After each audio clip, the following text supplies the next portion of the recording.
Well, hey family, this is Darlene. Want to thank you for stopping by the Jury by BDK YouTube channel. I know you didn't come here for a sermon. So here's the video. And guess what? We'll talk. Well, hey family, happy Saturday. This is Darlene. So I am sitting here finishing up some men bracelets. Now these bracelets right here, I've been working on these for a couple of days. So because the beads are so small, 6 millimeter, I have to stop and start, stop and start, stop and start because the little teeny beads like that. I have a pack of thin, micro thin needles around here somewhere. I just don't know where I put them at. And the thing was, when I put them away, my mindset was, okay, I'm going to put them here. Then that way I'll remember where they are. I can't tell you where those things are. So I ended up using a really thin piece of wire. I folded the wire like this. And then I went ahead and took the stretch cord and put the stretch cord through like that, and then took my pliers and went ahead and squoze the end of the wire so that the stretch cord would just fit on there nice and snug. So I was able to put beads on here and then string the beads. And even with that because they have a big enough hole, but even with that was it's just a lot to be stringing 6 millimeter. However, the 6 millimeter beads are so applicable for men bracelets. I mean, when you look at just the size and the color, it just looks more like a man's bracelet. So I did this bracelet and then I made this bracelet. So I made it a 3-piece set. So then we have this one two-toned, and then of course we got a Buddha head here, and then we got a lot of spacers going on right here. So this would be the second bracelet. And then we made a third bracelet. So we went ahead again with two-tone and added some black up in there, and then these antique spacers and some wood spacers, and this is what we came out with. So this is a 3-piece set, 3-piece men set. It could be unisex, but I worded it as keywords used was men's. So I think they came out like really, really nice. So I like these. Didn't do a video while I was making these. Some items that I'm making, I'm not doing a video showing the finished product or making the product in the video. Because some things I just want to be, private in what they are. And these are ones I just made because I was listening to one of the course videos. So I can't videotape or record while those things, I can record but not allow the sound to be in the video because that'll get me a copyright strike, and I'm not trying to do all that. So sometimes I just won't even do it. I'll just go ahead and sit here and create. Remember I was saying these beads right here that I painted tie-dye. So I did go ahead and I made 6 of these using the Howlett turquoise Buddha head, and then went ahead and added some of these glass beads and then these 20-millimeter tie-dye beads. So what happened is, after I finished, I think it's like the coolest bracelet ever. I was thinking about putting charms on it, but I was like, no, I don't want to put charms. Kind of want to just leave them exactly how they are. However, when I finished, I was like, man, how cool would these have been if I would have used some of the smaller beads, and then just kind of put one of the smaller beads on each side of the glass beads. And I could still do that because I have a couple of the, I have enough of these beads left to make 2 more bracelets. Or I can take 2 of these apart and then make 2 and then plus those 2, and that'll give me 4 of those, and then I'll have 4 of the ones that are like this, right? And I was looking at that, I'm like, man, that would probably be real nice if I just put these beads on each side right here, just filling in. I'm sure that'll add a nice little touch to the bracelets, and I still might do that. But these are the Howletts, the Buddha heads, and then of course, I got all the other different color Howletts I think I showed, did I show the red ones? I don't know if I showed the red ones or not. I don't even know if I did the video for the red ones. I think I uploaded that today, right? So with the red ones, everything be running together.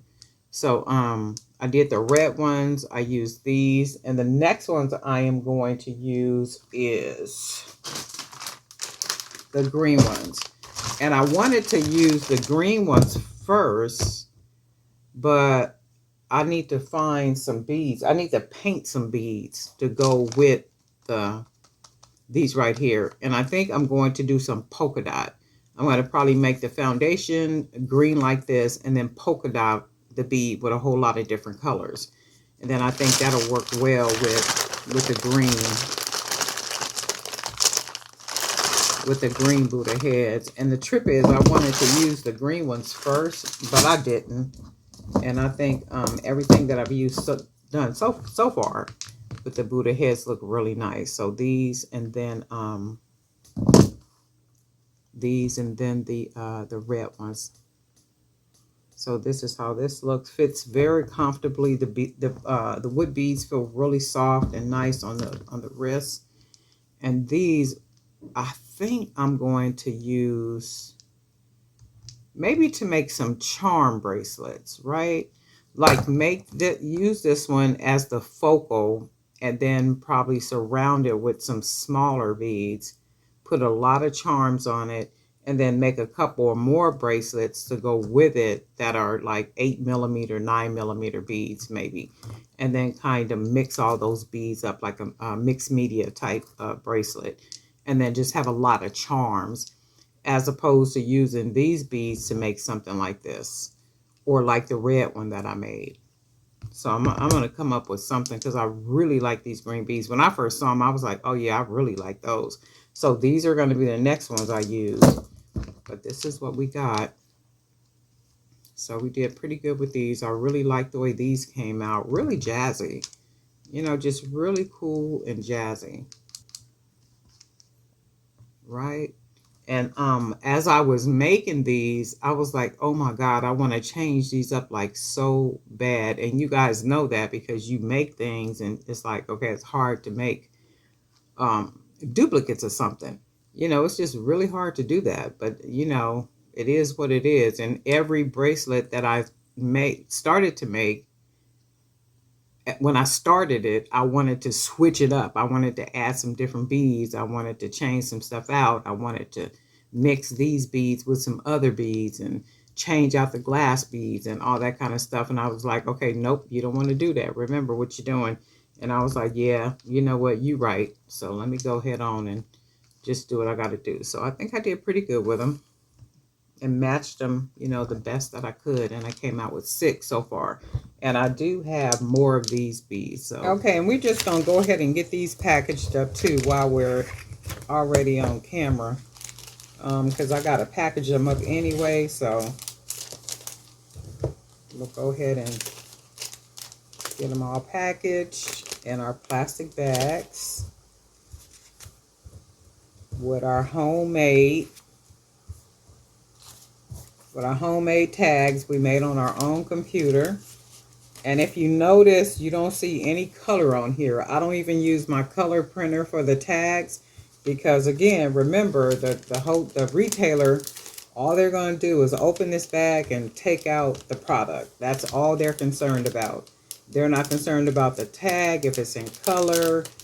I'm sure it makes an impression, but this too makes an impression because it's very clean. It's nice. It's clear. You know, the tag is very professionally done, but done at home, right? So if you want to spend money on tags to put in, hey, go right ahead. But for me, I just don't do all that if I don't have to, because on the other end, it's wasteful to me because on the other end, I know everything is just basically going in the trash. So to me, it just, I don't know, for me, it just don't make a whole lot of sense. But, you know, don't let me stop you and don't pick up my bad habits. So if you want to do really pretty packaging, if you're selling wholesale or whatever, you know, by all means, do pretty packaging. I would rather have more money coming in than money going out. That's just my whole groove.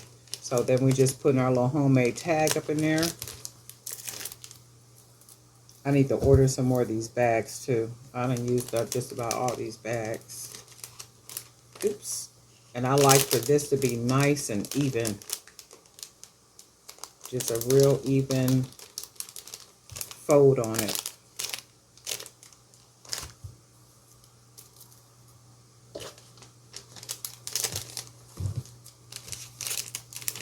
So when the orders come in for these are already packaged. And for me, I anticipate my items being sold.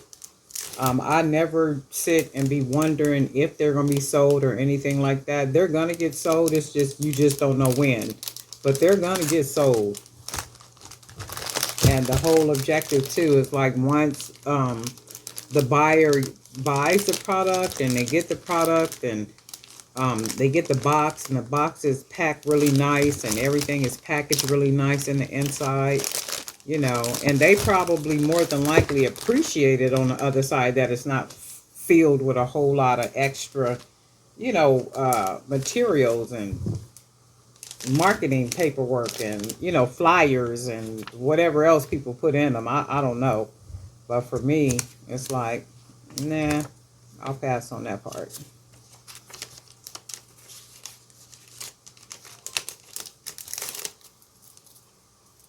I would definitely pass on that part. Like I said, I would prefer more money coming in than money going out. And this just makes a lot of sense to me. So now I'm going to start working on these, not gray, but these green bracelets so I can get these all made up. And keep on chugging right along. Keep on chugging right on along. Okay, so we got these. These are packaged up now. So we don't have to worry about these. We're going to go ahead and store these over in the box. So we got these all done. And the thing with these, even though I give them a ski number, these will probably be no more. Well, I think I can probably make more of these, like especially like with the beads, because the beads are tie-dye. Well, they're, yeah, tie-dye like beads. And I don't think I would want to sell more of these, because some things, it's like once they're sold, they're sold. Not unless I get like a lot of requests from buyers, you know, like from the retailers that be like, hey, well, do you got any more of those? Do you got any more of those? Now, if they're like high demand and requests, then I probably would make more.